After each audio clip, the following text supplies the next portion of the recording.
Dee dee dee dee dee dee. Sucking on a nipple in a crib like a baby tonight. Yeah. Sucking on his nipple like a baby in a crib tonight. Dee dee dee dee dee dee dee dee. Anyways, speaking of sucking on the nipples, I want this to be quick because I did not want to go an hour in talking about comic books, but there's two things I want to talk about. I want to talk about Bendis' run on Superman, which I'm sorry is god awful, absolutely god awful, and I want to talk about Tom King and Snyder, of course, for Batman. And I don't know which one I want to get into first because I know this is probably. I don't want this to be a boring clip, so I kind of want to, make it less boring than it probably is. But let me talk about Batman. Now, when the New 52 hit, let me go back to before that. Essentially, what DC was trying to do was they had convoluted the entire universe so much that, now, for example, like somebody like me, and I wish I had been in the Batman 20 years ago. I kick myself in the dick every time I think about the fact that I could have been collecting for the last 20, 30 years even. Anyways, they had convoluted the whole universe. Like, and they wanted to reset and get back to basics. Like, for example, Bruce Wayne, fucking idea. Now, I understand Batman is a symbol, and, anybody could be Nightwing, this one, that one. Anybody could be Batman. But let's be honest. If it ain't Peter Parker, it ain't Spider-Man. I don't care. Oh, Miles Morales. Okay, fine, whatever. I don't care about all that unless you're specifically doing a Miles Morales. If you're doing, it's Spider-Man, but it's Spider-Gwen or Spider this, that's cute. But when I want Spider-Man, I want Peter fucking Parker. I want the foundation. I want what I know. I want what I feel comfortable with. Batman is Bruce Wayne. That's simple. It's like, you have the Hulk. The Hulk, he's not Bruce Banner anymore, but he's this little Asian guy with the slicked hair up like a fucking idiot. He's a tweener Hulk. First off, there should never be a tweener Hulk. Ever. No. What was his name? Something, I can't remember his name. It was some weird, I can't remember his name. I can't remember the fucking, but you probably know who it is. Just, no, that's not the Hulk. And I understand, look, I get the Hulk beings are incestuous. I get that. They were incestuous and they were hillbillies, basically. And I get that. Got tied in with the whole thing with Old Man Logan. I get all that. But it's like, when I want a Hulk story, like if I want to read a comic book, and I'll be honest, I've never read a Hulk comic book. Although the new current, I've been hearing really good things about the Immortal Hulk, and I really want to get into it. But if I go back to issue number 1, it's too expensive, and I can't get into it. And I don't want to start at 57 or whatever issue it is now. And it's same thing with Spider-Man too. That's another one. I can't get into it because I can't go back to number 1. It fucking pisses me off. Marvel always does number 1s every 2 minutes. Number 1? Oh, now it's time for another number 1. Well, where's number 2? No, fuck it. You need number 1 again. Whatever. But, like I said, when I want my superheroes, I want them to be what I remember. Especially if you're watching the movie. If you look at the Marvel Cinematic Universe, Thor. Iron Man is Tony Stark. He's, a drunk guy with PTSD, and it's I know that. I see that on my TV, and I want to go read the comic. Oh, Tony Stark is a young black girl now. Oh, okay, sure. SJW. Why not? Oh, my God. It's and don't get me started with the X-Men. Oh, that's another thing. This new X-Men. Holy shit, I could talk about that too. Holy crap. No, let me get back to Batman. No, I have to admit, I really dig what they did. Because, like I said, they wanted to reset everything, which makes sense because they convoluted everything. So you get back to Bruce Wayne as being Batman. You get back to the whole because now they did do the thing with Bane breaking his back 30 years ago, 20 years ago, whatever it's been, and Azrael took over as Batman. He was kind of an asshole, I guess, if I remember the story correctly. I want to go back and read that, by the way. And then Bruce had to, heal himself and then come back and take the mantle back from Azrael, which was a really cool concept. So for that time, you could deal with it. You could deal with Batman wasn't Bruce Wayne. You could deal with that. It wasn't one of the Robins. It wasn't this one or that one, or it wasn't any of that stuff. It wasn't Damian. It wasn't his son. It wasn't any of that stuff. It was, it was what it was. You could deal with it. But again, they convoluted the whole thing. So what they did, I love this, and I gotta go actually get these comic books because it's pissing me off that I don't have them. But the Flashpoint, I love the concept of Flash. First of all, I love Flash. I started watching the CW, or not, was it CW? Yeah, whatever it is, the Flash TV show. Love the Flash TV show. Fucking love it. Fucking love that show. And I want to get into the Flash, but every time I try to get into the Flash, I go back to number one. It's too much money because they're very expensive. I mean, I'm gonna have to break down one month when I do my comic run and just say, oh, $45, let's get number one, which is 90% of my budget for comic books, but whatever. And then you gotta get number two, and that's still pretty high, hefty in price too. So it's just one of those things, I could get the digital. Who the fuck wants digital? Fuck that shit. I want the physical. It's just the whole point of collecting is to collect. I could collect digital, but who gives a shit? I may have for something like that. I may have to get the big. They have those big hardcover, $35, and there's however many issues, 12, 15 issues in it or whatever. I may have to go that route and get the books and shit. And I don't even know if they have the Flash. I don't know. I assume they do, but whatever. Anyways, the whole point was the Flashpoint. He essentially, Flash, went back in time to stop the Reverse Flash. Now, the whole concept of the Reverse Flash is very cool. Because you had Barry Allen. Well, actually, shit, I don't know how it worked in the comic books. I'm only going by the TV show. But essentially, Barry Allen. Of course, you had other Flashes, but whatever. Once he tapped into... They have what's known as the Speed Force, which I guess you could technically look at that as the Force in Star Wars. You have, the Jedi version, the good guys, and then you have the Sith version. Now, technically, it's the same Force with just different, two sides of the same coin. Where Flash, and the reason he's referred to, I guess, is the Reverse Flash, is because he's tapping into more of an evil variant of the Speed Force. In other words, he created his own Speed Force, which... Speed Force, you can go through time. If you run fast enough, you can travel through time, and it's actually really cool. It's actually really kind of intelligent as far as a comic book goes. Where Barry is more the good version of it. And what happened is every time he uses it, apparently it expands, it gets bigger. And what it does is it transcends through time and space. So now all of a sudden you start seeing all these other speedsters showing up throughout history, past, present, and future. Actually, it's really kind of cool.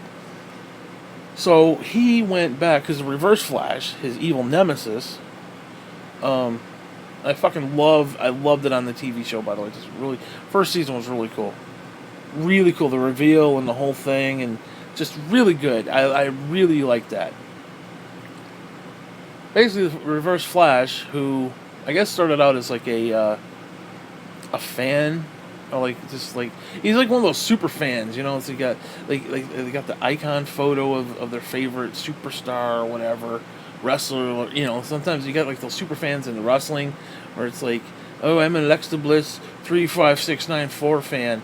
those people, and they got the icon, and they stalk him at the gym and stuff. Those weird fucking people. I guess he was kind of like that. I don't know to that extent, but he was, and then something happened. I don't know, and he basically started to hate Barry for whatever reason. I can't remember the exact story, but it's actually a decent story.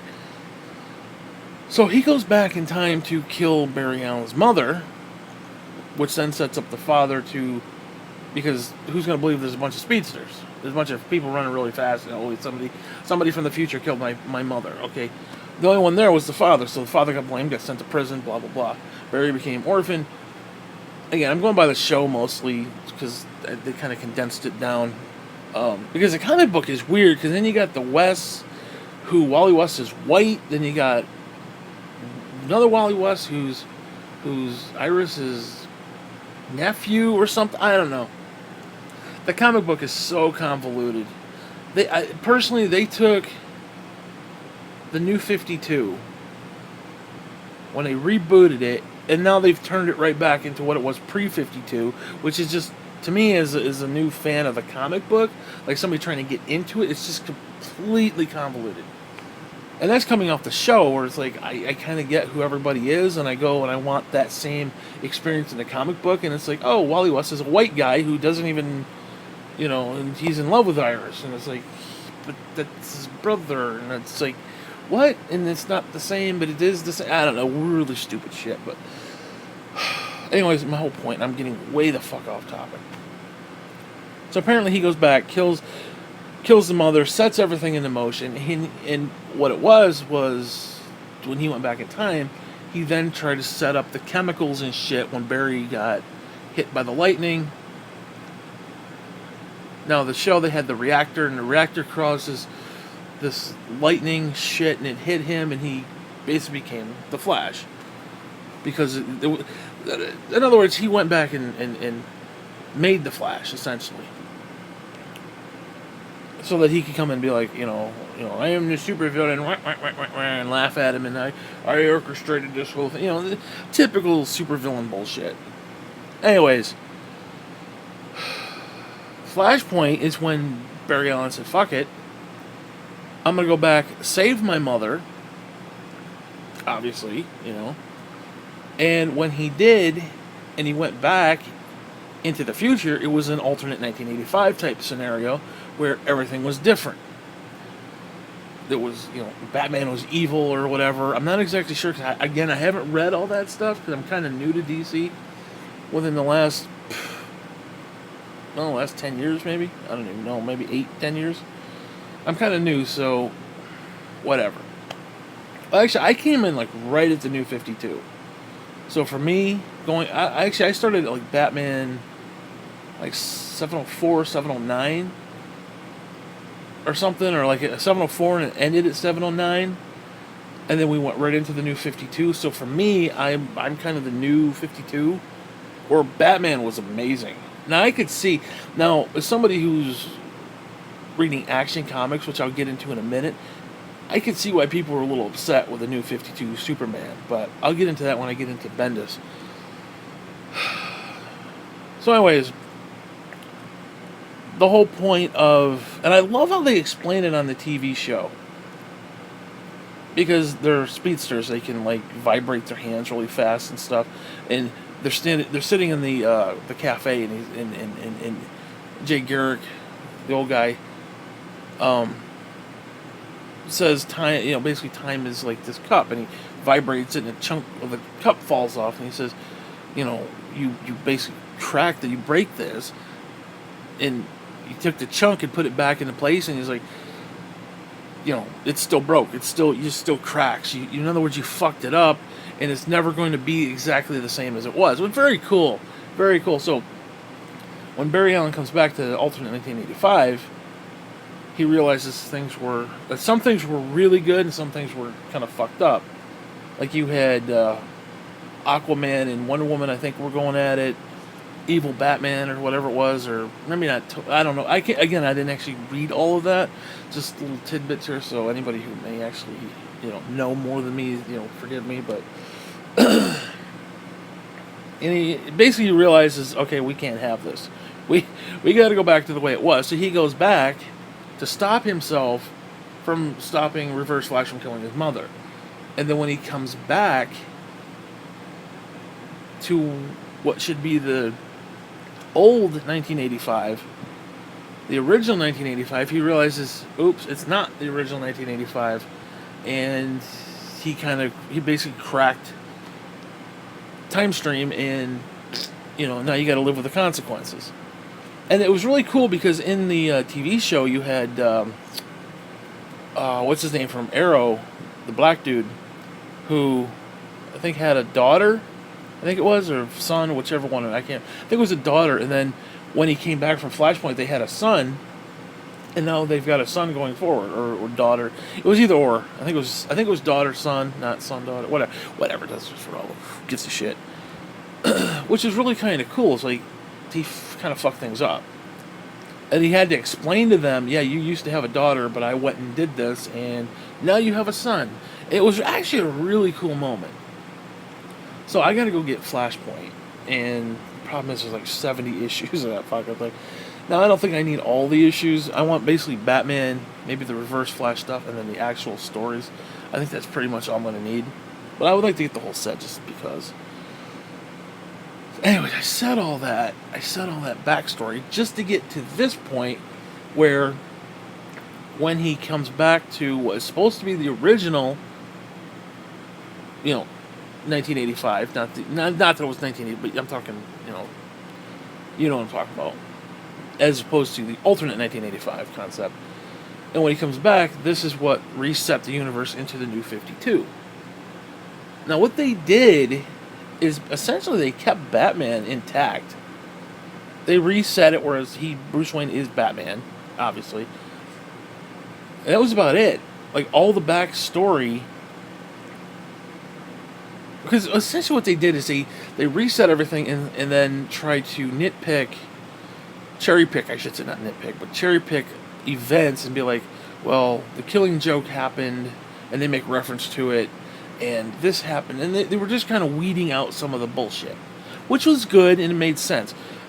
But then when you come to like Superman, holy shit, I get into that later.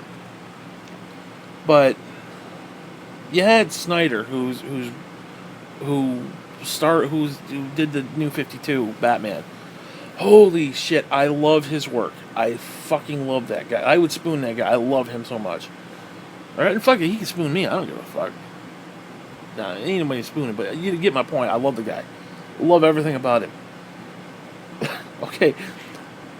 He has done some classic shit. I mean, the first New 52 story was the Court of Owls, which...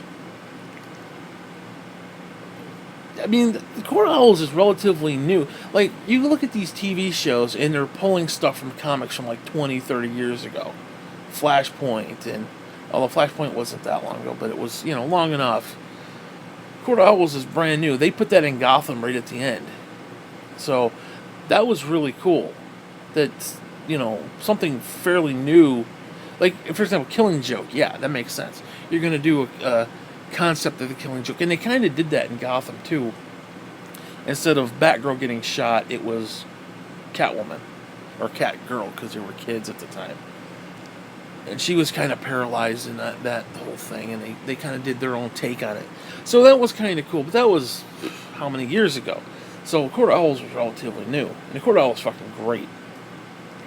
It was basically the Illuminati. You got all these fucking rich, powerful assholes, and they get together and they have these white, creepy owl masks, and they're like this. They're the Illuminati, basically. And the way it was set up was that, Batman, Gotham is his city, he knows it in and out, because Wayne Enterprises, he basically has blueprints, and, somebody like Batman who would need to study, like, I could grapple to that building versus that building, because there's, it's crumbling or something, whatever. He would know these certain things, and he knows the city, like, the back of his hand. That was kind of the point of what they were doing.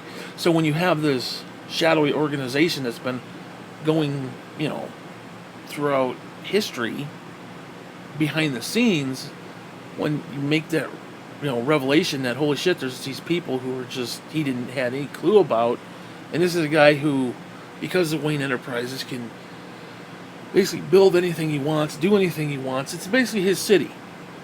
So it's a very cool concept. Now, what the Court of Owls would do is, I don't know exactly what their point was, but they wanted to destroy the city. Like, I'm talking like level it. Like, this complete building's gone, level it, bulldoze it over, and start again. And apparently they've been doing this throughout history. Like, it gets to a certain point, and the corruption and this just the wickedness and evil just happens. And others is saying that, like, all the shit that you're seeing now with, like, the villains and stuff, and just, it got to a point where it's like, okay, we just gotta just wipe everything out and start fresh. And that's kind of what they do. They're kind of like the cleaning crew in a way. I'm paraphrasing that to a point. But that's kind of their point. Anyways, I don't know why I'm talking about this, but... So you had this really cool story. And then that led into Death in the Family.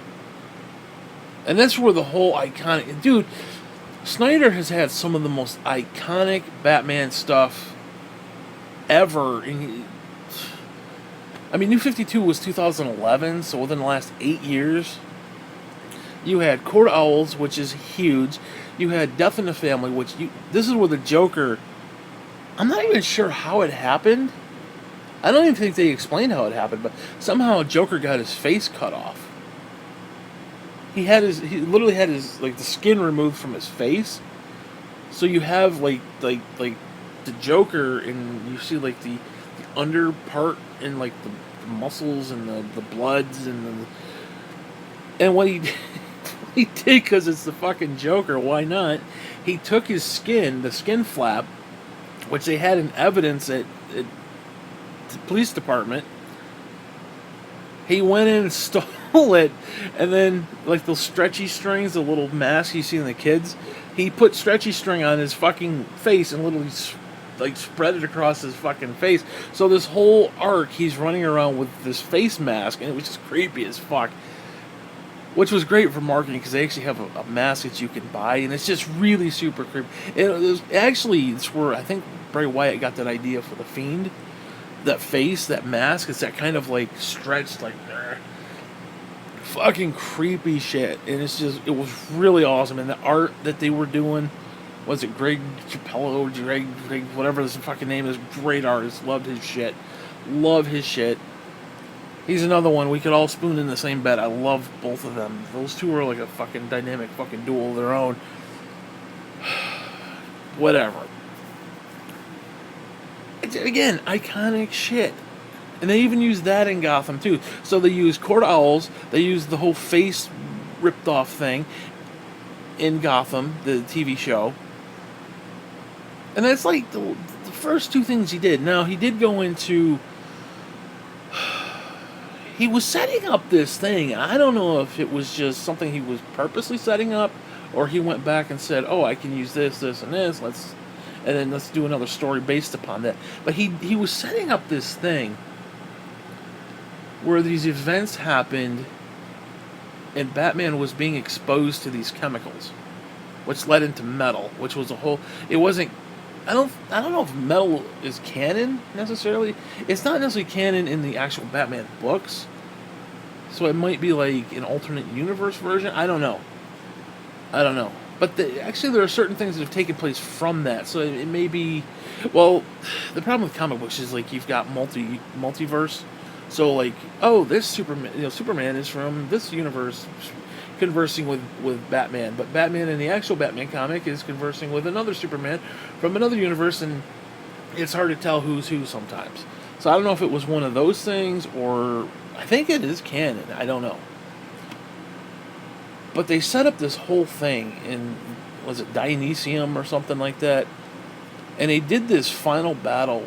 It was almost akin to, I think, Wolverine issue 90, which was supposed to be the final Sabretooth battle. Fucking epic. I remember that one. Just drag out, knockout, and basically him and the Joker died. But I guess what happened was they were underground, and I think, if I'm not mistaken, and I could be wrong on this, but I think they were close enough to one of Ra's al Ghul's Lazarus pits and it brought them back. I think that's how it worked. And there's that whole Dionysium thing, because the Joker had found one of the Lazarus pits, and there's different variables of the Lazarus pits, where the stuff inside of it can make you crazy, which is part of why he was like, the way he was, especially the whole face thing and whatever. Anyway, it restored the two of them, but what happened was Bruce Wayne couldn't remember who he was for a while. So then you had Jim Gordon, and this is probably the lowest point, only because it wasn't Bruce Wayne as Batman, but Jim Gordon had to take up the mantle of Batman. And, like I said, that was probably the weakest part of it. But, shit, it was still a good story nonetheless. I think it went on a little too long. I think it went on for like a whole year. I think they did like 12 issues of Jim Gordon as Batman. And then finally things got, turned around again. But what they did is Snyder went back through his work and is like, oh, well, you could use it, whatever. And again, I don't know if he had this as an end game. I think he did to a point, but to what end, I don't know. But he turned into this whole thing where there was this nth metal thing, and it was this alternate. Basically, you had the New 52, and then you had almost like dark matter. You had like a dark version. And this is where the Batman Who Laughs comes in. Oh my god. He introduced us to the Batman Who Laughs.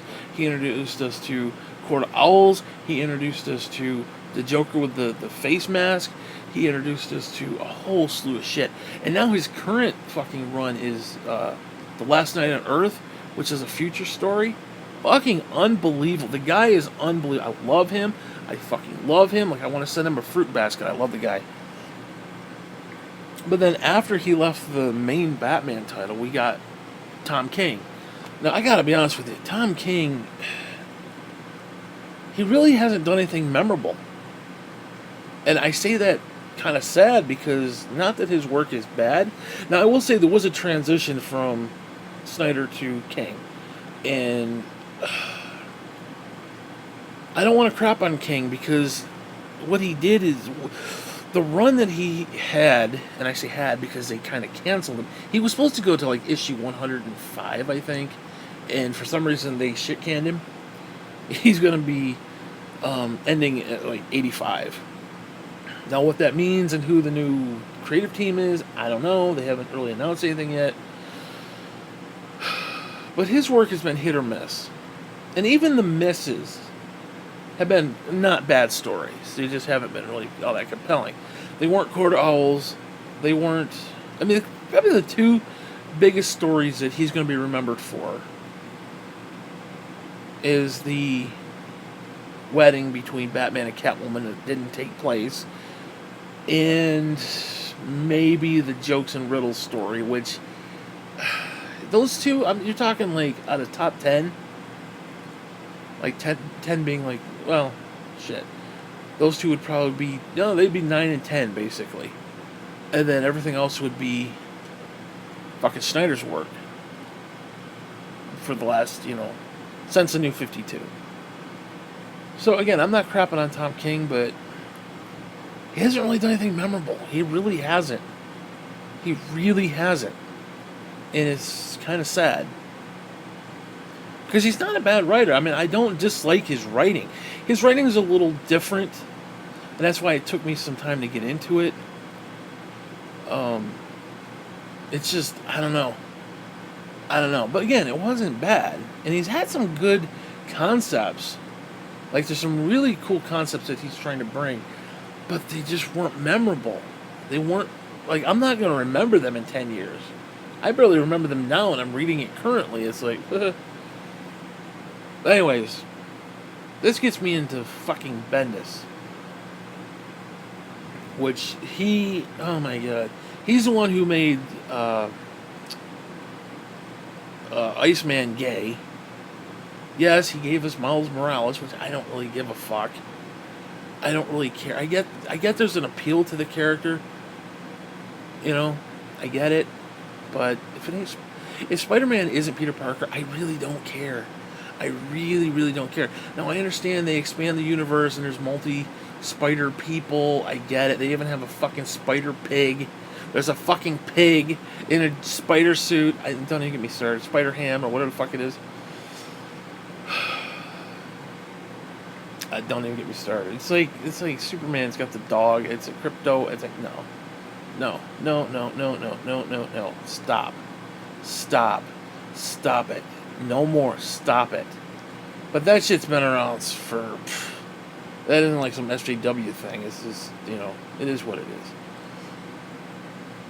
But what happened, and this is my own personal little testimony here. I think, what was it, last August? A year ago, basically.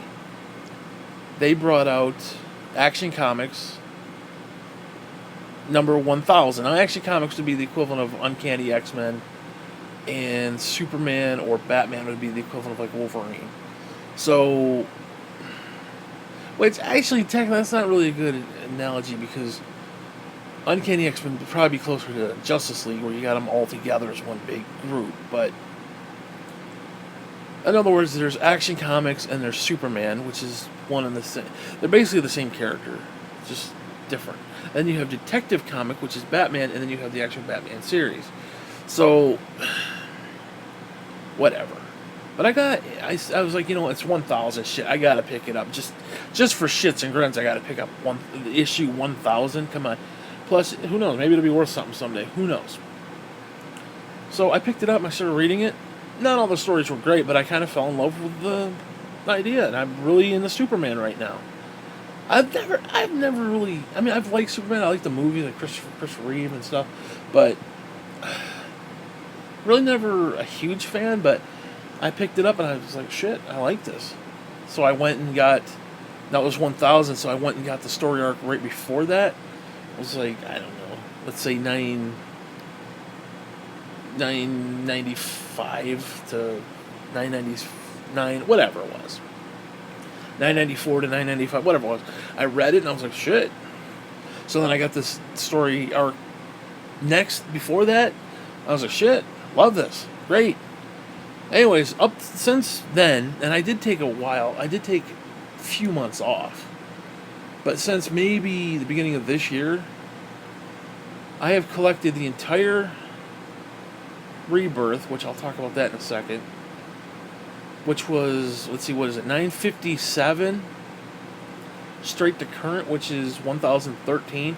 I have that. I have 957 to 1013. I then went back because they had the new 52. And I guess now would be the time to talk about Rebirth. Essentially, a lot of the hardcore faithful DC fans did not like the new 52. They hated the new 52 on a lot of levels. So then they had to have this Rebirth where they kind of reset the reset and kind of gave back pre-52, pre-Flashpoint. And again, I thought it was brilliant, the whole Flashpoint concept, where he went, changed history, and then he comes back and it's fucked up, and he goes back and fixes it, only to realize you can't fix it. It's gone. And you got to deal with what's here now. But then they had the Rebirth series, which, again, because people hated the new Superman. Absolutely. In fact, it wasn't even really... I don't know. I don't know if it was like a young Superman or what, but he had like a t-shirt, and it wasn't even like the suit, and it was just really stupid. It's just... I shouldn't say stupid, but I could understand going month to month with that, because that's where I am right now. I've collected, like I said, 957 to current, and then I have 900 through 904, and then what happened at 904, they went to New 52. So there's 52 issues there, and then when they hit Rebirth, they went back to the old numbering system, so that's why it's 957. So you had 52 to 904, 957, or 956, whatever it is, 950, whatever it is, whatever the fuck it is. Whatever the fuck it is. So, like I said, I'm really enjoying this series. I'm really enjoying Action Comics right now.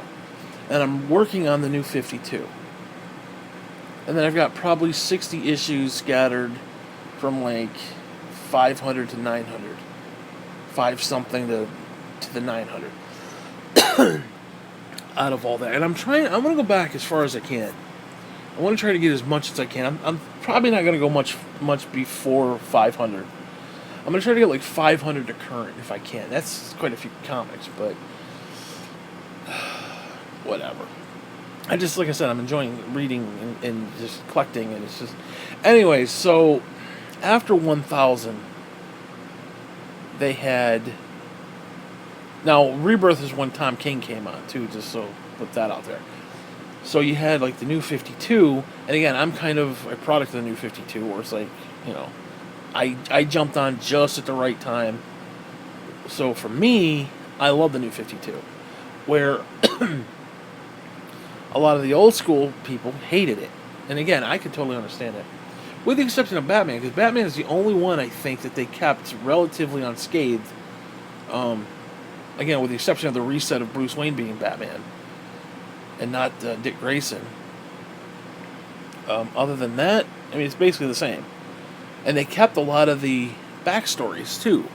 Where with the Superman one, it was a complete refresh. Like, complete refresh. Like, he's not Superman. He can't even really fly yet.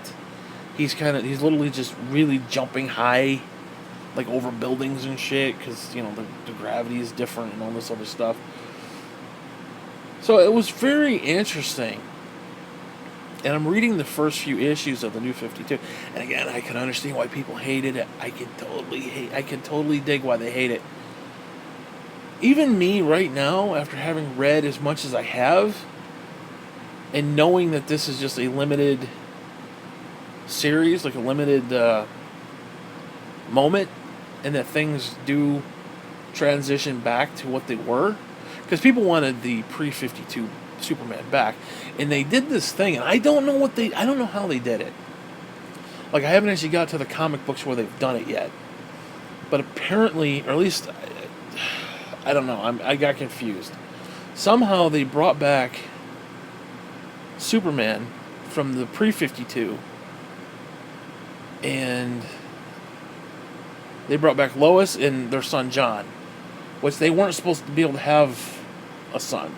So he was kind of a miracle in a way, which is really cool because, you know, he's Kryptonian and she's not. So they weren't supposed to, like I said, be able to produce offspring, but somehow they did.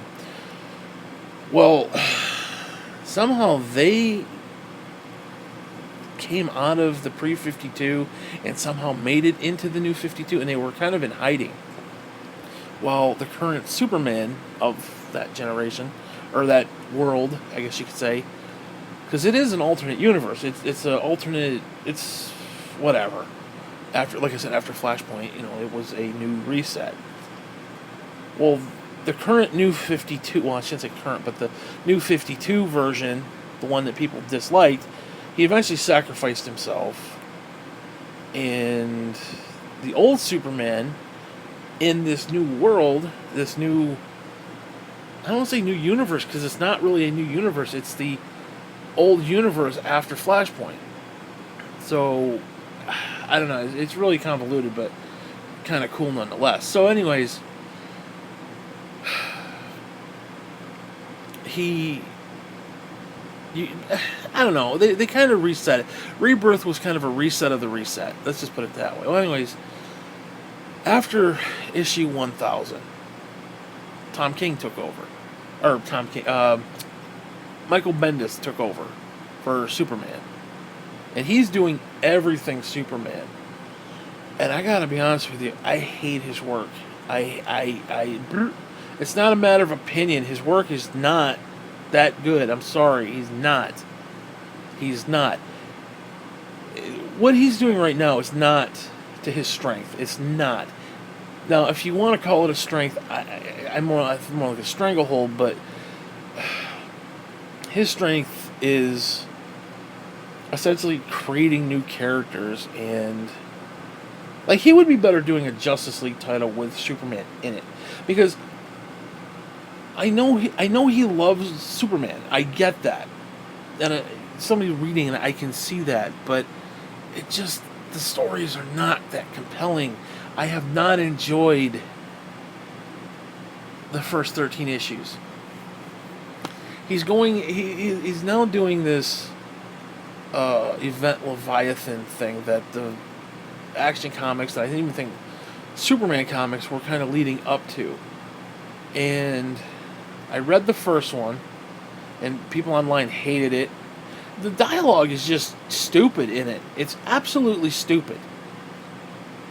Now, I don't know what universe this is taking place in, but the idea that you have dialogue where something happened, Lois Lane, the investigator, shows up, Batman is there in the shadows, and they realize that, she realizes he's there. They start communicating, they start talking, and she basically says, "I'm Lois Lane." He's like, "Oh, hi, I'm Batman." That is just dumb fucking dialogue. Batman, "Hey, how you doing?" Yeah.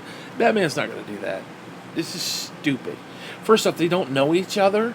What the fuck? What universe is this from? Maybe it was explained somewhere else. I don't know, but it's just stupid dialogue. Then there's like these whole sections of that first issue. I swear to God, I don't even know what the fuck they're talking about. It makes zero sense. The words that are on the page make no sense at all. None. It's just really, really bad dialogue. Just. Bleh. I'm not saying that the story is going to necessarily be a bad story, but it's just the dialogue in and of itself getting there. Fucking stupid. And people have been ripping that a new one, and they should, because I don't know, who the fuck, whoever the editor is, he must be sucking his dick or something. He must be sucking Bendis' dick or something, because there's no way that would have gone through an actual process of, this makes no fucking sense. Now, it's a mystery, whodunit kind of a thing, and they're kind of going into this, the clues are there, and you gotta kind of find them, and I dig that. But the fact is, it has nothing to do with the story, it has nothing to do with the overall anything. It's just the dialogue it's not even cheesy dialogue, it's just inept. It's not even, it's like Last Jedi inept. Dude. Anyways, people were shitting all over it. Then apparently issue 2 came out. It's a 6-issue thing, apparently. And people really kind of enjoyed it. So I was like, oh, fuck it. I'll get it. Maybe it was just a misstep. Maybe they pick it up at issue 2 and it starts to make some fucking sense and the dialogue isn't so fucking stupid. Maybe. So I went and ordered it. It should be on its way here tomorrow. It should be here tomorrow. Among some others that I purchased. Well, apparently 3 just came out. And the people who review them, they're shitting all over this title. So now it's like, you got a shitty title, a good title, a shitty title. I don't know, man. And there's like 3 more after that. And the one guy's like, he basically is like, fuck it, I'm done. I'm not putting up with this anymore.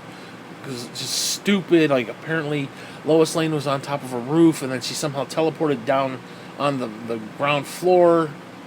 And it was just some weird, I don't know. I don't want to hate on Bendis. I really don't.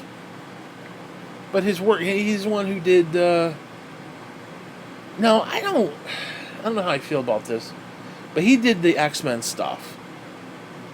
Where Beast went back in time and got the young X-Men and brought them into the future so that Scott Summers could look and see, what a young version of him looked like. Because basically Scott Summers turned into a terrorist. He basically turned into Magneto. Same ideology and all that shit toward the end. Like he went crazy. He literally went crazy, and Beast wanted to say, hey, this is what you used to be. He brought the young X-Men into the future, and then they got stuck, and then they had this whole series, and it was just really stupid. and like Bendis came and just broke the universe like that, and literally broke the universe. He actually, the whole point was they can't get back because the universe is broke. Time is broke. You can't get back, whatever, because there was so much jumping back and forth that it literally just fucked everything up. And then he goes, "Oh, I'm gonna leave. I'm gonna leave. Go ruin Superman now." And he left it where it was, and they literally had to retcon everything, send the young X-Men back, and it was just this fucking mess. The guy just, I don't want to crap on him. I really don't want to hate on him, but I am not enjoying his fucking run. I am not liking his shit at all. I gave up on it on issue, was the 1004, and that's right around the time, because the whole point of Superman, it's the family issue. There's a family element. Like, he's out there and he'll be smashing a planet and he'll be on this communicator talking to Lois. Oh yeah, I'll be home for dinner. It's really cool. Like, he's dad, he's husband, he's superhero. It sounds boring, and it is boring, but there's a really cool dynamic there. And you got John, who is almost like the reader, and he's like, "Oh, Dad, what about this?" And, "Dad, how do you do?" He's asking the questions that the reader has, and it's brilliant how they do it. Well, Bendis is like, "Oh yeah, well, we're gonna come in and change all that. We're gonna destroy the Fortress of Solitude. We're gonna build another one. We're gonna go in there. We're gonna do this. We're gonna do that." Lois wants some time away. She wants to go write her book, so she's not getting a divorce, but she needs some time to herself. And I'm like, and don't get me wrong, I can understand that, but I know the source and I know where it's coming from, so it's like, they're not doing it because they want Lois to grow or anything like that. It's just one of those, well, she's an independent, fierce woman, she doesn't need a man. That's not what it's about. That is not what it's about. And it's like, I know where they're coming from with the SJW, where bullshit from that. And it just gives me the shits. Now listen, I can understand, okay, she wanted to take some time away, she wanted to go and write her book. That's cool. I could deal with that. And, she wants to be, like, left alone in a log cabin somewhere, and, Clark comes up and visits her once in a while, and they have dinner once in a while, and she's going to be secluded for a few months. I could deal with that. But then they got to go that extra step. They got to go that extra fucking step. And then Bendis comes in and is like, "Oh, well, Mr. Oz," which turned out to be Superman's father, because they made this whole thing up. And it's really cool covers, too, by the way. They had those reflective covers where you turn it one way, and it's really fucking cool.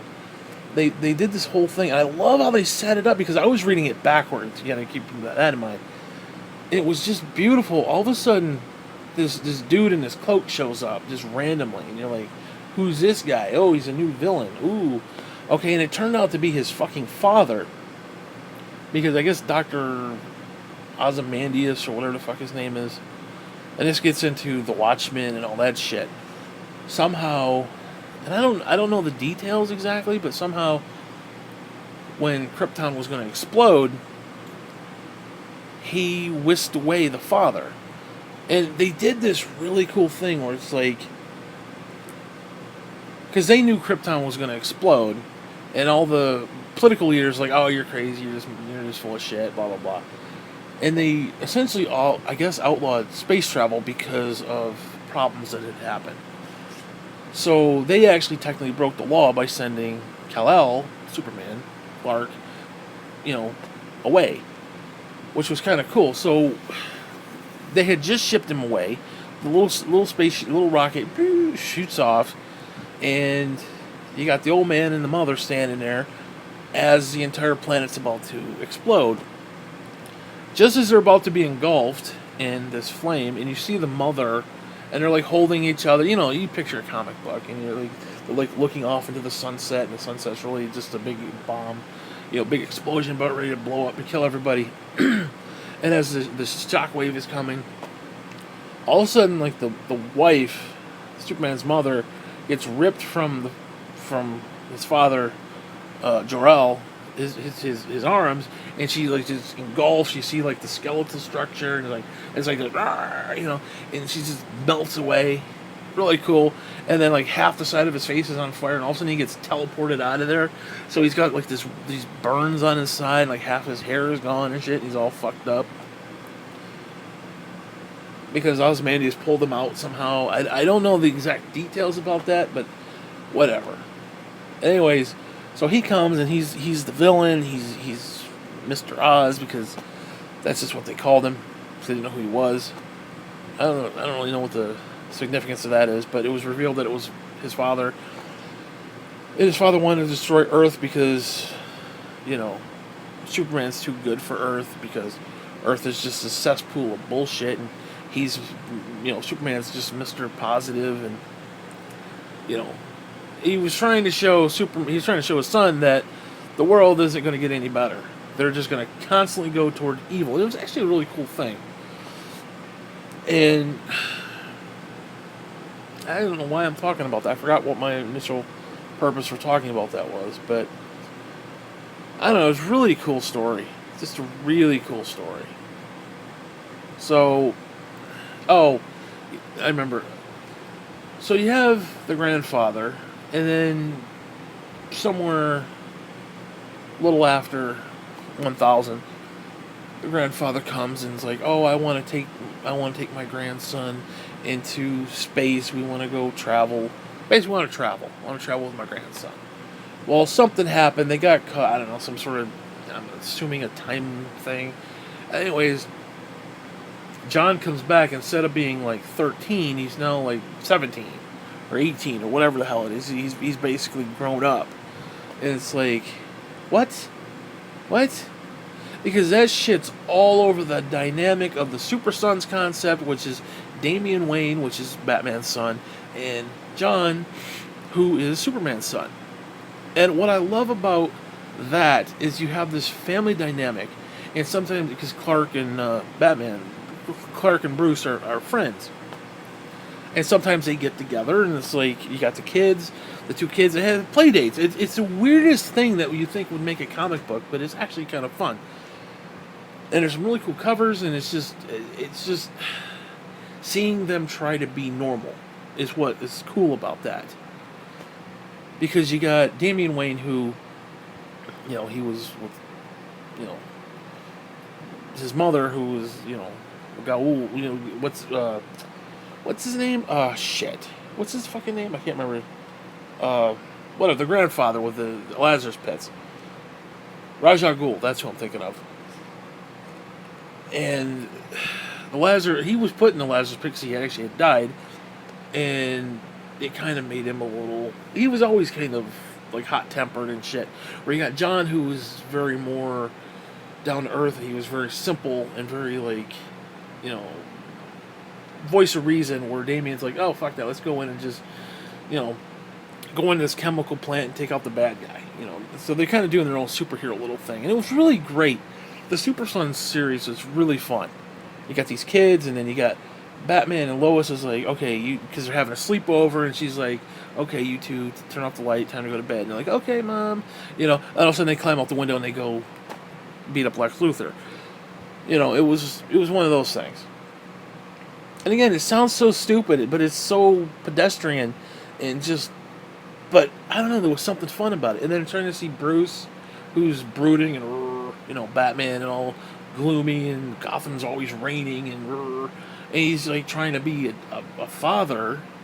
He doesn't know what the fuck he's doing, you know, and it's just really cool. And it's one thing Tom King actually, I think, did very well during the wedding concept, because Batman's going to marry Catwoman, and they had this love affair. They've always had kind of a love affair throughout the history. Well, Bruce doesn't have a lot of friends, so you had this thing where you had this, like, I don't even know what you call it. It was more like a doubles date with Batman and Superman and Lois and Catwoman. It's really fun, actually, believe it or not. And you got Lois and Catwoman, who are kind of getting together and becoming friends and stuff. And then there was this really fun moment. And this is one thing King did. It's one of the things I really appreciated. That should be remembered for his run. They were, I don't know, they were at a fair or a carnival or something, and it was one of those dress up as your favorite superhero, or you can't get in, basically. It was one of those costume party things. And they're like, what do we do? And they're like, well, we're Batman, we're Superman, what the fuck? You know? So what they did is they had Bruce Wayne wear Superman outfit, and they had Superman actually wear the Bat outfit, and of course the two women are like, oh, you look really good in that, and it was just really fun little moment, and again, Tom King should be applauded for that. And I don't know, but then he contrasts that with the stuff with Bendis, and again, I don't want to shit on Bendis. I don't want to hate the guy. I don't want to hate it. I want to enjoy his work, even if it's like, it wasn't the greatest thing ever, but it was still an okay story. I want to be in that place. Like Tom King, he's done some stuff that was just like, like Gotham Girl, it was okay. It was okay. It wasn't anything I'm going to remember. But it was still a good story, though. It was still good, even though it wasn't memorable, if that makes sense. Although, I guess you could argue if it's memorable, or if it was good, it should be memorable, but no, I mean, yeah, they all can't be winners, I get that, but there's nothing redeemable about any of this so far, because again, a lot of these writers want to come out on social media and be like, oh, you need to read the whole thing, you need to wait till the end and see how it all plays together. I don't need to see the end. I see shitty dialogue. I see dialogue that makes no, like, I'm Lois Lane, hi, I'm Batman. It's like, are you fucking kidding me? Are you seriously gonna fucking come at me with that shit?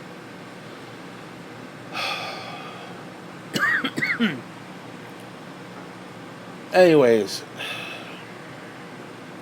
I don't know. Like I said, I'm really enjoying the Action Comics right now. And I'm curious to see what they're going to do with Batman. Because Batman's like their number one seller. So you're not going to just end it. So, but issue 85 is coming up. I don't know what they're going to do. I'm assuming there's going to be a big announcement or something. I don't know. Maybe they're going to end the whole thing. Who the fuck knows? I mean, comic books right now are fucking dying anyway. Well, if you can't blame people. They basically put all this SJW warrior bullshit into the comics, and people don't want to pay for it. And what pisses me off is that the SJW assholes that they're trying to score points with, they don't give a fuck. They just like, oh, hey, we did it. We got them to change. Yay. We got all the women to look like dudes, and we got the dudes to be passive little bitches. Yay, we did it. But they never go out and buy the fucking books. So now you've got all this political bullshit, this Tweenerville political bullshit that people like me, listen, I'm not a conservative, but I am not an asshole either. Well, I am an asshole, but not in that particular sense. Like, I don't want to read that shit. I don't want to read about that stuff. That's not what I want. Again, I want to see Superman and Bruce Wayne try to be dads. That's a fucking great story. That makes a fun story. That is almost more important than them going against Galactus or going against, or not Galactus, that's Marvel, I think. Or going against, they have an Apocalypse or a Dark Side or whatever the villain is. Doomsday or whoever. Doomsday is actually pretty cool. I mean, sometimes being a dad is more harrowing than being a fucking, superhero. I find that concept brilliant. But no, they want to throw this SJW warrior bullshit into it. And again, I am not necessarily even against that per se. Because, listen, you can have these characters. In fact, I want there to be young black characters. But one thing that's pissing me off about this whole thing, it's like, they're almost saying to minorities, oh, you're not good enough to have your own character. You're not good enough to have a character that we're going to create, develop, and actually market, and actually put our own money behind it. What we're going to do is we're going to take an established character, the old white guy, we're going to kill them off, And then we'll give you a variable character, a variant character, I should say, of this particular thing.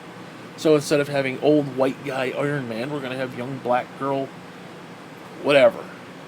Or instead of having Bruce Banner the Hulk, we're going to have this little Chinese goofy dude. Elias Chow or something. Whatever the fuck his name was, I can't remember.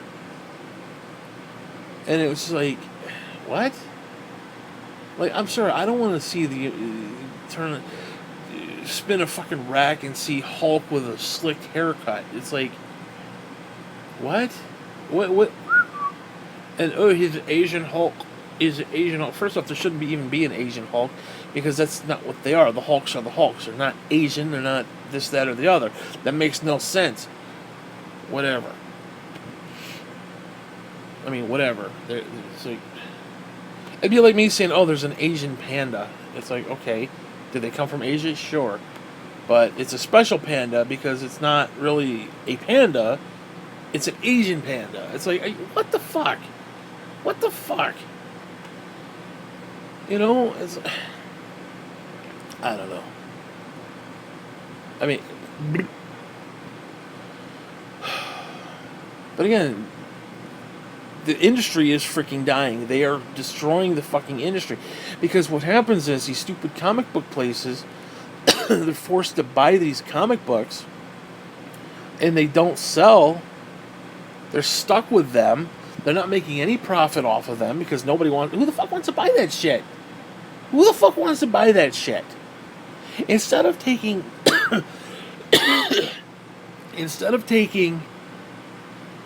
Ironheart, or whatever the fuck her name is, the little black iron person, whatever the fuck thing is, whatever. Can't be Iron Man, it's gotta be Iron Person, whatever the fuck. That's stupid bullshit. Instead of having her be like a prodigy, and Tony Stark is teaching her, and she's doing her own thing, and she spins off into her own concept, instead of doing it right, they're like, oh, yeah, these old white guys, fuck them. Fuck them. Now, don't get me wrong, I understand getting rid of the old white guys, especially like in political concepts.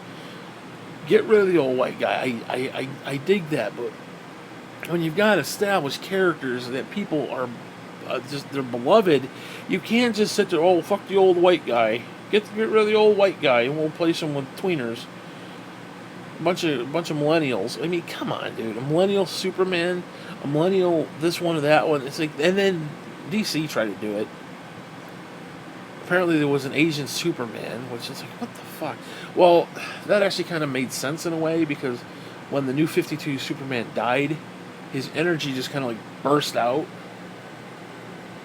and it hit certain people. Like Lois got hit with it. I think it ended up killing her. Or the Lois of that universe. The original pre-52 Lois is back, so she kind of took over, and it's really kind of weird. But they had to kind of reboot it, so whatever. Oh, speaking of Lois, she's got a new series out. It's, I guess, 12 issues, and it's really fucking good. It's basically a political commentary, like it's ripping Trump a new one essentially, and I really like it.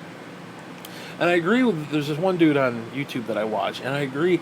I'd like to see it go beyond 13 issues.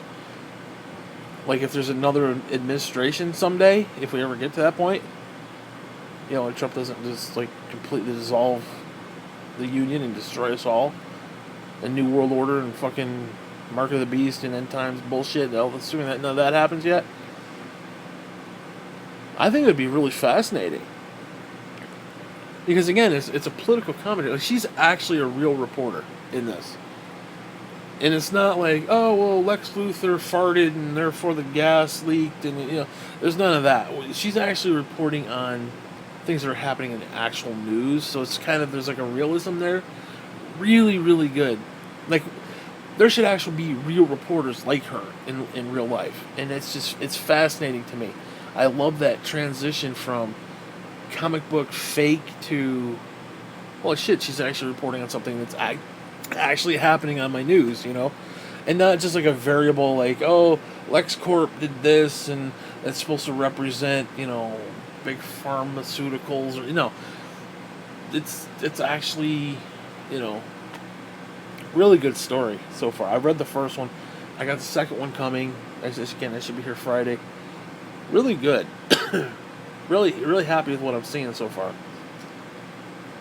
Now, like I said, I would much rather. I'd like to see it go beyond that. Like I said, maybe even go into other administrations and whatnot. Because again, you can have, you know, left wing hating on the right wing and so on and so forth. But if you got a literally a fair and balanced, if you will, book that, okay, we're hating on the other side too because the other side's not doing good. You know, just because it's, you know, our political party doesn't mean they're not without fault. Again, it would be so cool if they did that, but I know they probably won't. But anyways, really good fucking story.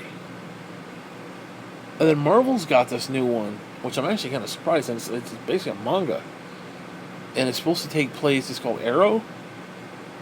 It's really cool. Basically, this chick, I don't know, she's an Asian or some fucking thing, which is fine. Again, it's an original character, so I'm not going to shit on it. It's an original Asian character, and I dig that.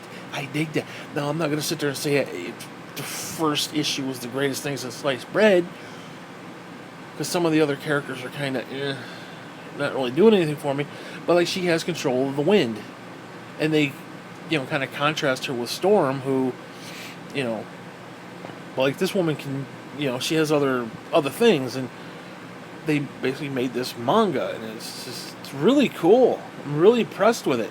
Not the greatest story. I'm not like jumping over the moon for the story, but goddamn it, I appreciate the fact. Yes, you want some Asian characters? Let's make some fucking Asian characters. Not, oh, we're gonna take Storm and she's no longer black, because they wouldn't do that, but she's no longer black. She's she's Asian. What the fuck? She's Asian. Yeah, I mean, come on. Like, well, of course they wouldn't do that to a woman. They would,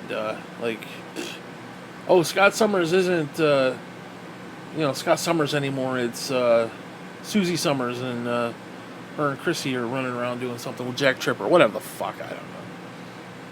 Again, stupid. Just stupid.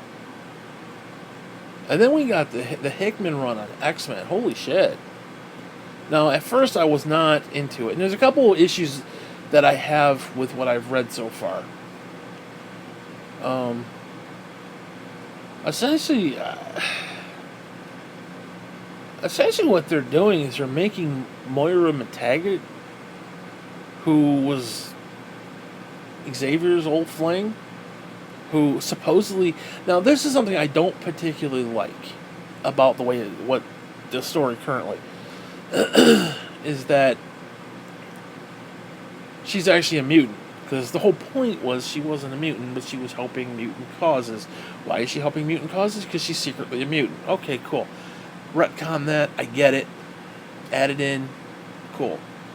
But the fact is that Xavier's version of Cerebro didn't detect her as a mutant. Oh, well, she has a way to mask. I didn't really like that. She has a way to mask that she's a mutant. I didn't like that. But essentially her mutant power is reincarnation. And this is how they're trying to this is how they're trying to reset the X-Men, because the X-Men got pretty fucking convoluted as well, and just all over the freaking place. So they're trying to retcon some of that shit back to normal. And it's actually really cool in a way. Now, I don't know if I'm buying the whole thing necessarily, because there's this, I don't even know what it is Cora Cocoa Puffs, whatever the fuck it is. And now I don't know if that's an island or, because they had that one living island, or living, because in what was it, Generation X, they had that one, and he was basically the ground. I can't remember what his name was, but it was like whatever the fuck it was. I can't remember the fucking name.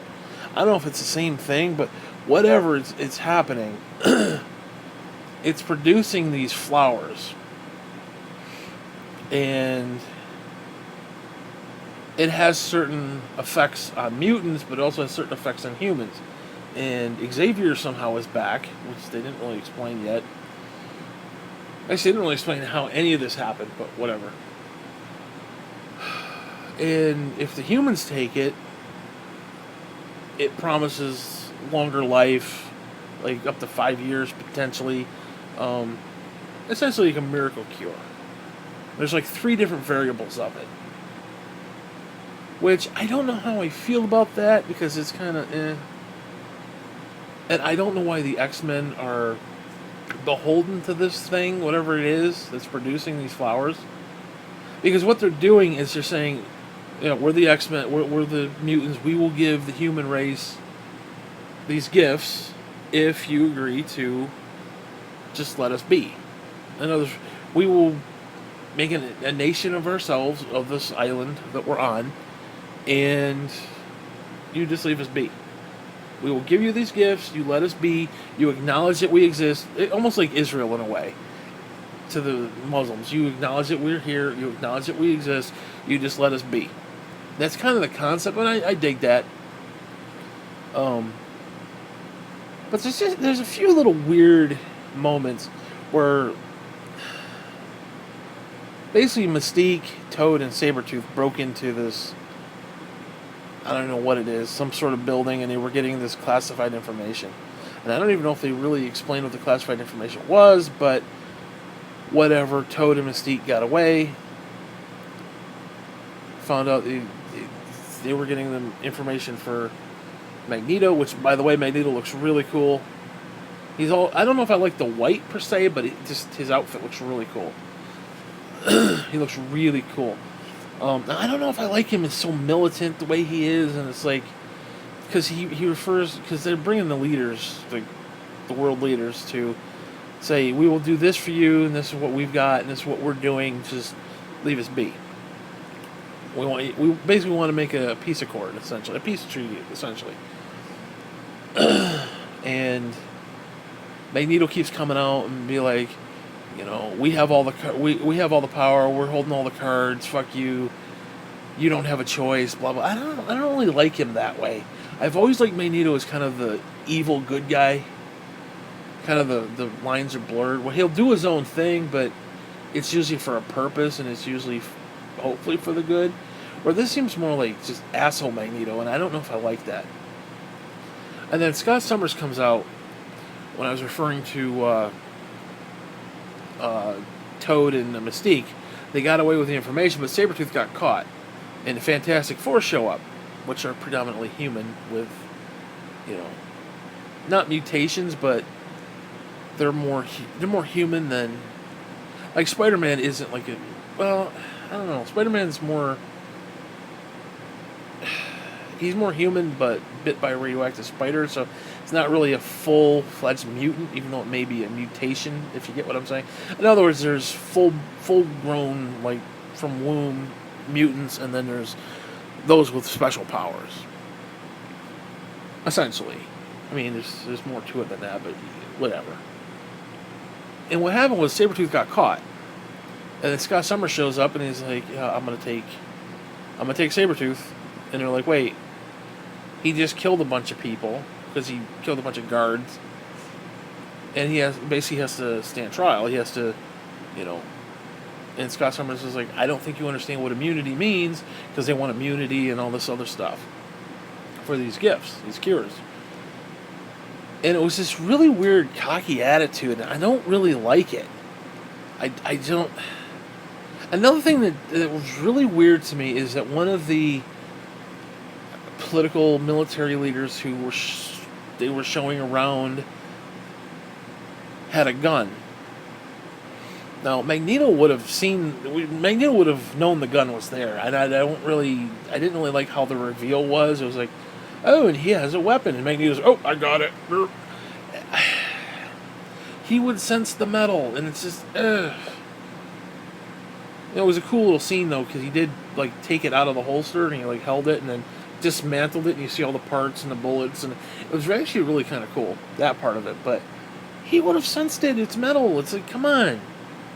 Now, if the guy had, like, a plastic, because they have those plastic guns for Magneto, so he can't really take advantage of it.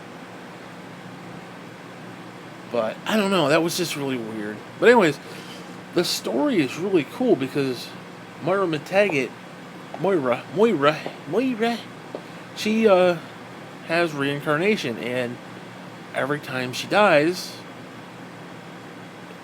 now I don't know if it resets the universe or if it creates alternate multiverses. I'm not exactly sure. I don't even know if they explain that well enough, but each time she is trying to stop in the inevitable future where the machines take over. It's almost like Matrix in a way. It's very cool. Because then you got like Bastion, you've got Nimrod. Was it Nimrod? Yeah. Whatever. And you got like Master Mold who makes the Sentinels. And then the Phalanx is part of it. And what's cool is that the story is taking place in like I think at least three different generations, like a past, present, and future. And it keeps skipping around to different parts of it. It's really interesting in that sense, but also kind of hard to follow. And I don't know, it's just a really cool story so far. I'm actually really enjoying it, even though there's a few, I don't want to say missteps, but just a few things that just feel off. But the concept, and then they're going into, Hickman, who's writing it, is going into like all this like legit science and stuff, and how like the singularities and the thing where AIs are gonna basically take over, and then they're gonna create these machines, and then you're gonna have this machine world, and it's this really deep science shit. That's like legit, like actual legit science. Not comic book science, like, oh, he harnessed the power of the black hole to shove up Magneto's asshole, and now he can blast through space. It's like, no. Master of magnetism with a black hole up his ass. No. I don't know. I don't want to get into it because it's too much, and this is a long clip, and it's just. Anyways. So like I said, I'm really digging comic books right now. And that's just like the top 3. That's not even the other ones. I mean, I got a shitload that I'm collecting right now. But between Superman, Batman, and now finally the X-Men, like Wolverine's been dead for literally been dead. And even the new stuff that's coming out with Wolverine has been really weak. Like really weak. There hasn't been a decent Wolverine in quite a while. The closest thing is Dead Man Logan, which is a take on the Old Man Logan, but whatever. I really wish I could just get a real Wolverine story. Just a real Wolverine comic, just an ongoing monthly, so I can have my Wolverines and my Batmans and my Supermans. That's all I want. That's it. And my X-Mens, too. But whatever. So anyways, anything else I want to talk about? I don't know. There's probably a bunch of stuff I could talk about. I can't think off the top of my head. I'm kind of losing track of thought here. I'm tired. What time is it? Oh, it's 3 in the morning. That's probably why. Anyways, anything else? Yeah, like I said, I don't want to shit on Bendis. I really don't, but it's like, because I know he does love the character. I know he loves Superman. I get it. I understand it, but it's just his shit's not interesting. I'm reading his current run of comic books, and it's like, I just want it to be over. I start reading it, and it's like, I just want this issue to end, and I want the entire run to end. I want the entire story to end. Just get it to the end. Just go, because he's just slow, and it's not even slow and methodical. Like, if it was slow and methodical, you'd be like, okay, this is leading to something. This is going to be interesting. It's not. It's like, I'm sure it's leading to something, but it's just not interesting. You know, this whole event Leviathan thing, it's just not even interesting. Like, it's not even keeping me in tune with like, oh, okay, I'll have to get the next issue to see what that meant, or like for example, they're doing this thing with Doomsday Clock, the Doomsday Clock, and which then ties in with the Watchers and it ties in with Superman. And essentially, what they're establishing is that the main universe, because we're talking multiverse here, all revolves around Superman. And the one particular dude in this story has been watching Superman. So, like, you'll see these, like that iconic cover, the very first one where he's like holding up the car. I don't know if you've ever seen the cover, but there's that. So you got like that moment, and off to the side is the dude in question. Was it Ozymandias or whoever it is, or whoever that was, or Dr. Manhattan? One of them. I can't remember who it was.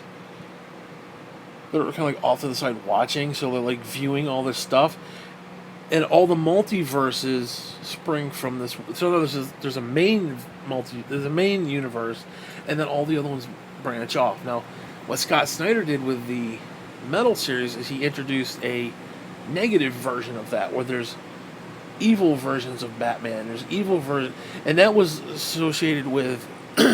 Sometimes you got Superman, who's the good version, and Batman, who's kind of the evil version in a way.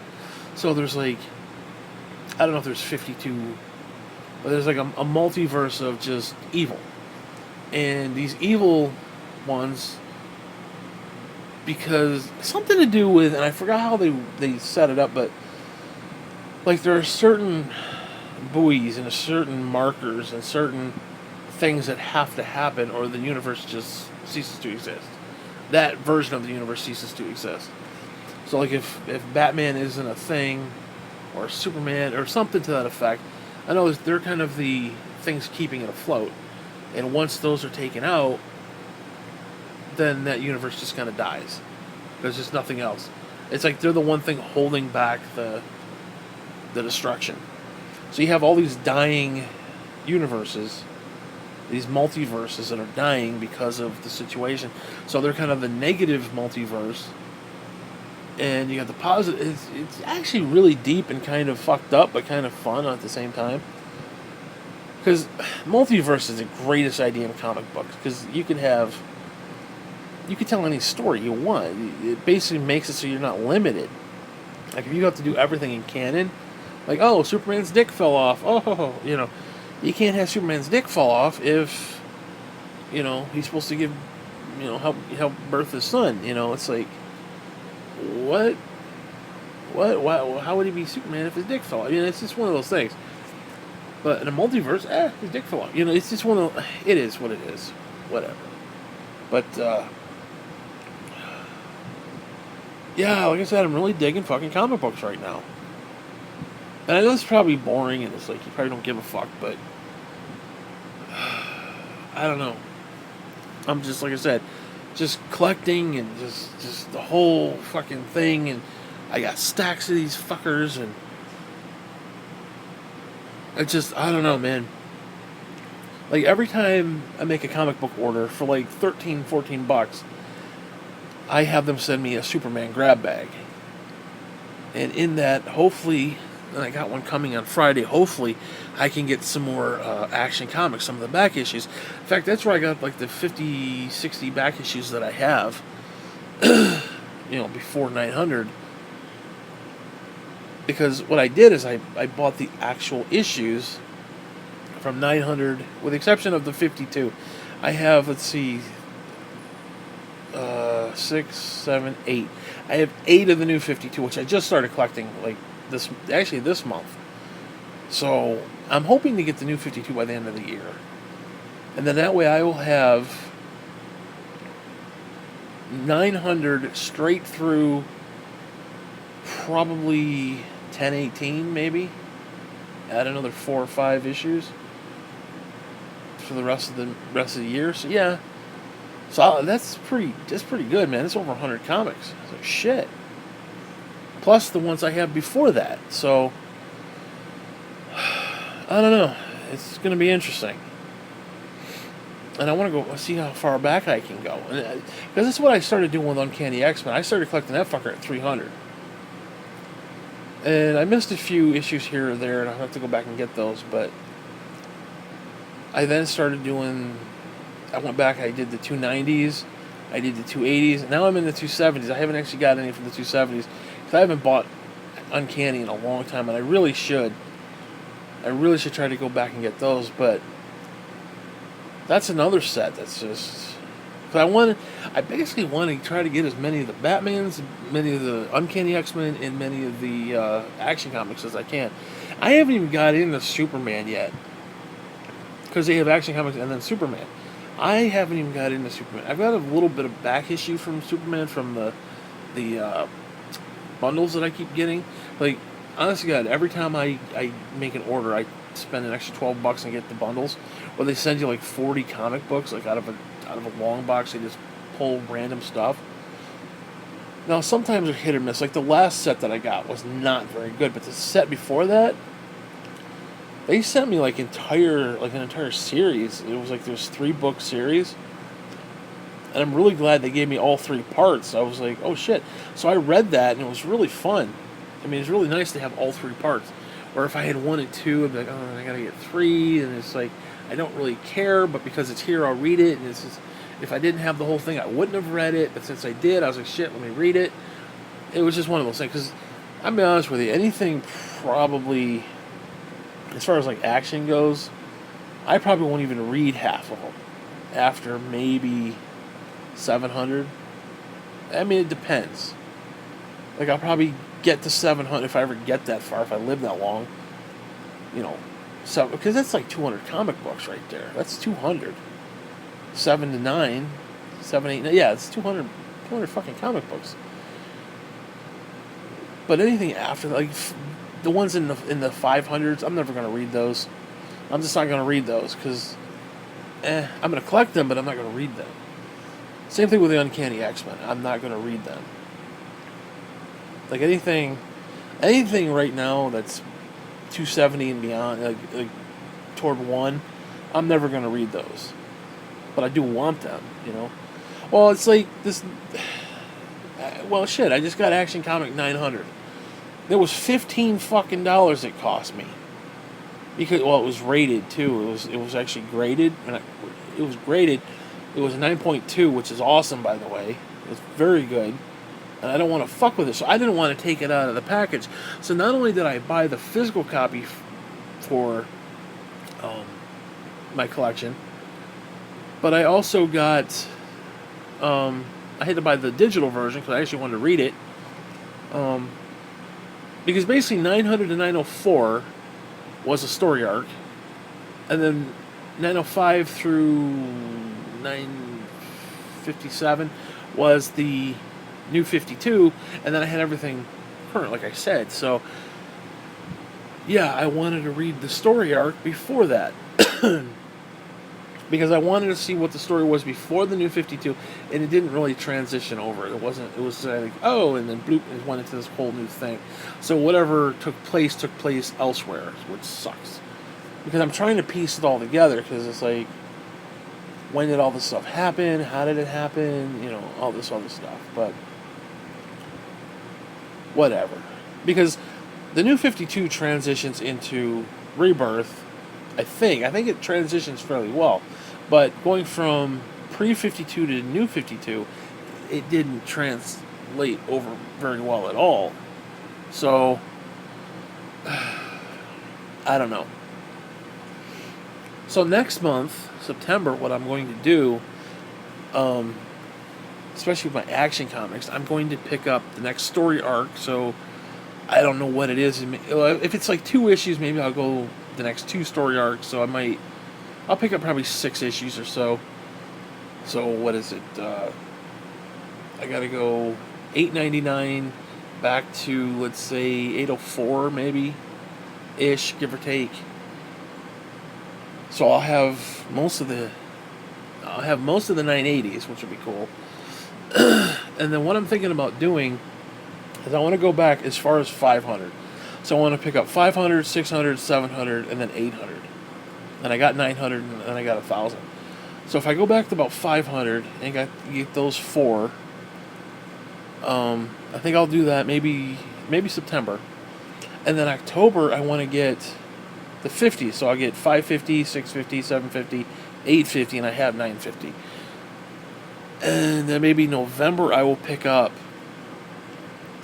the 25s, 525, 625, so on and so forth. And then in December, I'll do the 75s. So I have the main titles. I just got to get the ones in between. So, 25 in between each one. So collecting it will be a lot easier. Instead of having to get, 100, you got the benchmarks essentially. That's my goal. But yeah, I'll probably go 880, 870, 860, 850. I'll probably do that. And I don't know. I don't probably not going to go much beyond.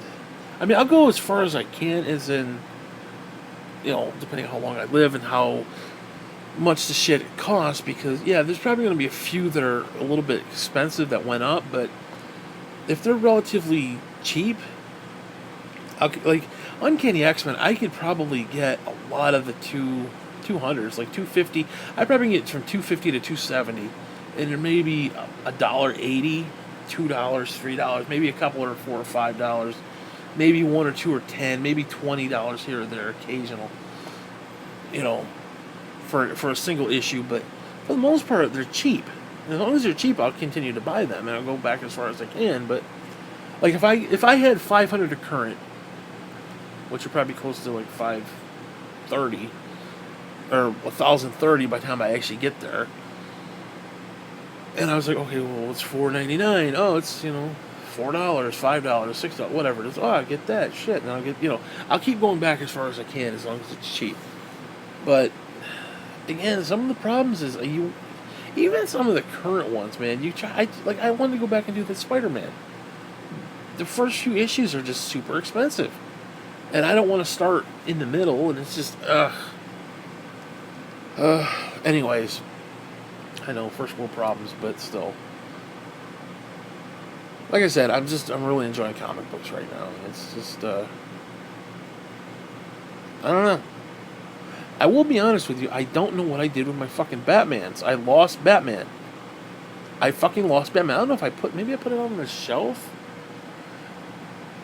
I know 71 is out there, but I can't remember where the fuck I left off. I thought I took the ones I had read and stuck out there, but I don't know where like 72, 73 are. And I haven't got a Batman comic in a long time, so maybe my subscription ran out. Yeah, because they're on like 77 right now, and I don't remember 75, so I'll probably have to go back and buy those. Which sucks, they're like $4 a piece, and it's like, God, I mean, shit's not cheap, dude. It's not cheap. I remember going to Kinney Drugstore, and it's $2, $1.95. And it's like, I mean, I come home with like 10 comics. It's like, shit, $2. Give me a $20 bill, shit. Now it's like $20 bill, I got like 3 comics. And it's like, Jesus. Honestly, God, I did that. It was like, I forgot what I bought. I bought 3 comics, it was like 11 something, and then all of a sudden I added like 2 more that were Marvel, and I was already $22. I was like, holy shit, they were like $6 each. And I was like, are you kidding me? Now, to be fair, the $6 ones, they were oversized, so they were, well, actually the one wasn't, but the other one was. Like, they go around 32 pages, I think. This was more like 70, I don't know how many pages it was. It was a big book, so it wasn't like, and plus it was that X-Men that I was talking about, so they were milking it for what it was, and I was like, you scumbags, but whatever. Yeah, you know what? I don't know what else to talk about. I'm just kind of rambling right now, but something about collecting. It's just, I don't know, man. Well, I think part of it is because I'm not collecting video games anymore. I'm doing more digital, which I never thought I would do, but it's just it's coming out. Let's go get it now instead of having to wait for fucking UPS. Well, a lot of it's the fucking post box and shit, because Amazon used to do UPS, and UPS would drop it off at my stairs. Now, I don't know where the fuck they're dropping it off. I had an entire package of Amazon Prime that for 4 days was missing. It was MIA. I don't know where the fuck it was. I think they left it upstairs or left it out on the other side of the house. Luckily, cousin Cindy saw it and was like, shit, I'll bring this in. And I'm like, are you fucking kidding me? And then they bring it, UPS brings it halfway to my house, but it literally brings it about 45 seconds to my house. Literally down the hill is the post office. And then they put it in the post box and let it sit there for fucking a day and have these idiots at the post office deliver it. And it's like, really? You couldn't just drive it to my fucking house? Make my life a little bit simpler for like 45 seconds? Honestly, I don't think it would even take that long to go up the hill. Maybe a minute. Let's say a minute total. An extra minute. You're like, come on, man. Stupid bullshit. So yeah, the fucking post office, and it's like, just that alone makes me want to say, fuck it, let's go get digital. Let's just get digital. And it's like, so, I don't know, man. I miss collecting games. I mean, I miss collecting stuff. So I kind of got back into collecting comic books. But again, I can get anything. I can get almost anything digital. That's not even an issue. Getting it digital, yeah, it's great, but I don't know. There's just something about actually having it. I don't know if it's like a worldly thing or some sort of, yeah, I understand trial by fire and all that stuff. Yeah, I get that, but I don't know. There's just something nice about having it, and just knowing it's there. And then there's the whole maybe they go up in price, and you're following along, and it's like it's just I don't know. There's something really really fun about it. Like I don't know if you can relate. I mean, I'm sure you can to some degree. Like I'm trying to think like. Well, like maybe like if you were collecting a Lego set, like let's get the Ewok set, and we'll get the the blaster set, and we'll get the other set, and you put them together, and because to me it goes back to when I was collecting He-Man too back in the day, and I had those castles. I had them all set up. I had this huge table in my room, and I had that. What was that one? It was the Eternia playset. If I could find that fucking playset and actually buy it, I would start collecting those old He-Man. I would collect those again. Because that would be the centerpiece. And I had the Snake Mountain, I had the Slime Pit, I had Castle Grayskull. I had almost all I think I was maybe 5 to 8 figures shy of the entire set. Like, my set was fucking phenomenal. And then what I did is I had them all on display, and I had like He-Man hanging from the thing, he had the sword, and the one dude had the grapple hook, and he was climbing up on the mountain, and they had the little thing with the trolley track and the Eternia playset. And what I did, it was really cool. It was really, really cool. It's kind of fucked up, but it was kind of cool. That Eternia playset it was almost like a big cat. The door, the mouth, was like a big cat, and it had these big arms, and you flip the little switch, and what the arms would do is like it would kind of bear hug your character and like pull them inside. Well, there was this moat, and it was like nothing in the moat. It was just this little trough around the outside. And what I did is I took some of that slime that came with the slime pit. No, the slime that you get today is not the shit we had when I was a kid. I guarantee you that. And what I did is I filled the moat with slime, and it looked so cool. And what happened was it dried, and it was like this flaky, like poop. Not poop, but it was like this flaky.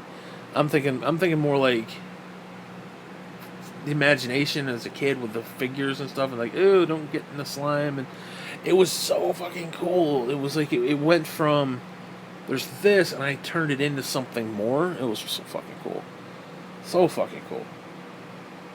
I didn't have a lot of the vehicles, I admit that. I didn't have the vehicles, but I had them all, dude. I had Skeletor, I had He-Man, I had Battle Cat, Panther,